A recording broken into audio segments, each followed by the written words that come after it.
What's up, guys? It's Jay Lobos coming back to another episode, and I wanted to go ahead and talk to you guys a little bit about pre-qualifications, the temptation of applying for a credit card.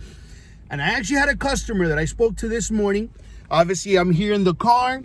Just to give you guys a little bit of a breakdown, I'm at the USPS office here in Miami Gardens, where I do my daily ritual of dropping some dispute letters. And obviously, I have a ton of letters here that I'm gonna go ahead and drop off now.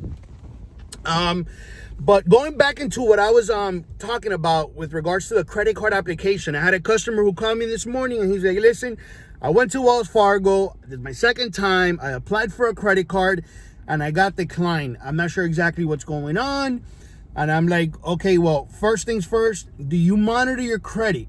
He obviously said, I don't. Well, he said that he actually has looked at his report from Credit Karma in the past, but as of the most recent, he has not, which obviously it's a good start. But again, guys, very, very imperative, very important for you guys to go ahead and monitor your credit, because it doesn't make any sense. Guess what? You're going to get those pre-qualification offers. He even said, oh, I got a credit card pre-approval from Credit One Bank. And obviously, I don't know if to apply or not. And I'm like, well, what's your credit score? And he's like, I don't know. From the last time I saw in Credit Karma, I wasn't that good. And I go, well, you know, the first thing we need to do is get you on a credit monitoring platform. Why? Because I need to see exactly what those scores are looking like. Another thing too that he did mention is I don't have any more debt, because whatever debts that I had that had gone either into collection or were charged off, I also paid them off, which I was like, no, that hurt obviously my heart, because we know that, guys, if it's a charged off item, specifically charged off items, if you pay those off, if you had a Bank of America, you had a Wells Fargo, if you had a Chase or something along the lines, paying it off won't remove the account. So in the contrary, I've said this in past videos, that collection companies now are removing the data, but you have to ask the question, are you guys going to remove it from my credit report? And if they don't, if they say, well, we're going to give you guys a paid in full letter or a settlement letter or whatever, that's insufficient. It has to say that the information is being deleted from Equifax, TransUnion, or Experian, or from wherever it's being reported. If it doesn't say deleted, you don't want to get into that payment. You need to challenge it. You need to dispute it, because it's not going to come off. And it's what's holding this guy back.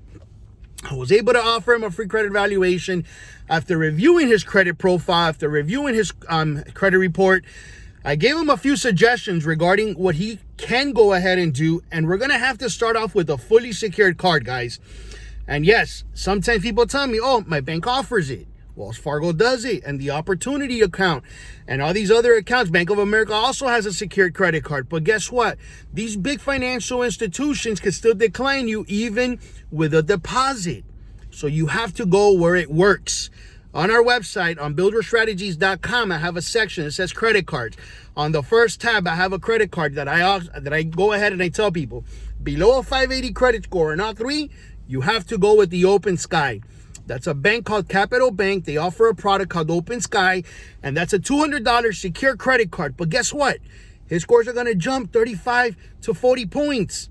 And not only that, obviously, he did decide to go ahead and take the next steps in our program. We're going to challenge the derogatory and the negative items, and we're going to go ahead and get those things deleted. The combination of the two, we're going to impact 65% of his overall credit score, which obviously his scores are going to climb. Then eventually, when he gets to over a 640, 660, then he could go back to Wells Fargo, do that unsecured product, which obviously will be ideal. Guys, even though you're tempted out there with these pre-qualification offers, if you don't know your scores, don't apply. And if they're not healthy, you know you're running a high risk of being declined, guys. Till next time, good luck, take care.